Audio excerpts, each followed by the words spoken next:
नमस्कार, मास्टर रेसिपीजमध्ये सगळ्यांचं मनापासून स्वागत. आणि आज आपण आहोत माझ्या घरी आणि माझ्या घरी एक आंबा महोत्सव आम्ही करतोय.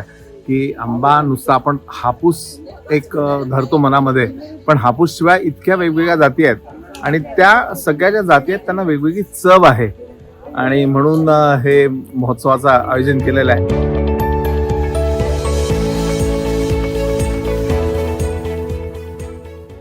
आज आम्ही सगळेजण विष्णू मनोहरांकडे त्यांच्या घरी आलेलो आहोत आंबा महोत्सवामध्ये भाग घ्यायला. आणि खूप प्रकारचे आंबे आम्ही खाल्ले. आणि जसा हापूस हा आंब्यांचा राजा आहे, तसाच विष्णू हा मनांचा राजा आहे, लोकांचा राजा आहे.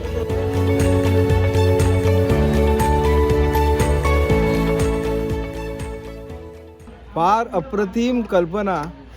या कडक उन्हात या आंब्यामुळे अशी सुखद हळूवार छान झोत आला थंड हवेचा.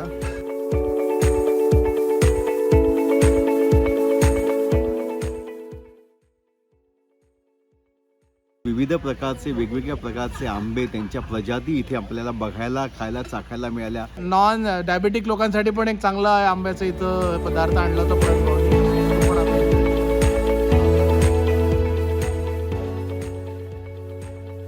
आंबा फेस्टिवल एन्जॉय करत असताना लहानपण आठवलं आणि खरंच खूप दिवसांनी मनापासून आंबा चोखला आणि इतर पदार्थांचं सुद्धा म्हणजे कैरी भात आणि भेळ याचा सुद्धा आस्वाद घेतला. खूप मजा आली. खूप टाईपचे आंबे आम्ही टेस्ट केले.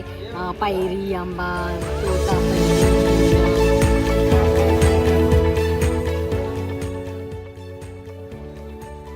इन्होंने जो आम आदमी के लिए पार्टी रखी आम की, वो बहुत मजा आया.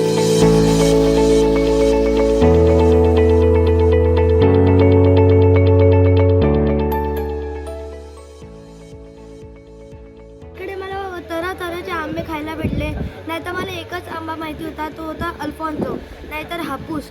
मी मोर दॅन 6 टाइप्सचे मँगोज आज खाल्ले. आज उन्हाळ्याचा सगळ्यात सुंदर सण साजरा केला हमने. विष्णु जी के यहाँ आके हमने इतना एंजॉय किया और इतना हम लोगों को बहुत ही अच्छा लगा. Thank you Vishnu ji. यहाँ पे जो गुठलियाँ निकलने वाली हैं अभी आम खाने के बाद, वो सारी हम लोग उसके झाड़ लगाने वाले हैं. तो ये हम लोगों ने सोचा. फळांचा राजा आंबा, आमचा राजा विष्णू. एकदम सॉलिड आणि सॉलिड. खूप एन्जॉय केलं आणि जाताना हे सुंदर सुंदर रिटर्न गिफ्टही घरी घेऊन चाललं. Thank you so much. त्यांना सगळ्यांना एक लोणच्याची बरणी छान. आता मी दुपारीच घातलेलं हे लोणचं, फ्रेश आंब्याचं लोणचं, हे सगळ्यांना देतो आहे आणि वी आर एन्जॉईंग. तुम्ही पण असंच काहीतरी आयोजन करा जेणेकरून 4 लोक एकत्र येतील आणि हा जो आनंद आहे तो आपल्याला घेता येईल सगळ्यांबरोबर. आणि हा आनंद घेताना बघा